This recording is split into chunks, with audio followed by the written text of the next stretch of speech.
नमस्कार. आता आपण गारवाच्या मॅन्युफॅक्चरिंग प्लांटमध्ये आहोत आणि या ठिकाणी नाशिकवरून आदर्श रसवंती गृहाचे हे वेगवेगळे मालक इथे आलेले आहेत. ह्यांच्या टोटल 45 रसवंती गृह आहेत, 40 ते 45 पूर्ण नाशिकमध्ये वेगवेगळे मशीन्स आहेत.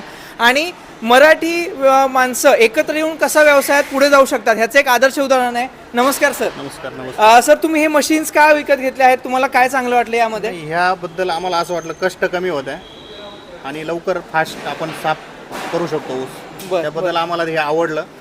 तुमचे एक मशीन बघितलं आम्ही नाशिकमध्ये, मग ते आवडल्यानंतर आम्ही हे ग्रुपने आलो आणि आता नॉर्मली आपण बघत नाही की मराठी माणसं एकत्र येऊन व्यवसाय करतात. म्हणजे आपल्याकडे असं म्हणतात की एकमेकांचे पाय खेचतात, पण असा एकत्र व्यवसाय करण्याचा किती फायदा आहे हे तुम्ही सांगू शकाल का? नाही, आमच्या इकडे तर असं उलट जो ज्याला म्हणजे उद्योगधंदा नाही आहे, आम्ही त्याला जागा बघून त्याला सेट करून व्यवसायाला लावून देतो. आमचे असे 45 दुकाने आहे आतापर्यंत आणि सगळे असे काही इंजिनियर झालेले एज्युकेटेड मुलं सुद्धा या व्यवसायात आम्ही गुंतवलेले. कारण आजकालच्या क्षेत्रामध्ये नोकऱ्या नाही आहे, खूप कॉम्पिटिशन आहे. बरोबर.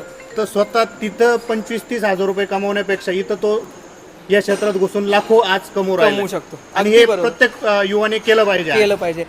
सरांच्या जवळपास हे तिसरी पिढी आहे की या व्यवसायात आहे. टोटल 40-45 वर्षापासून हा व्यवसाय करतात.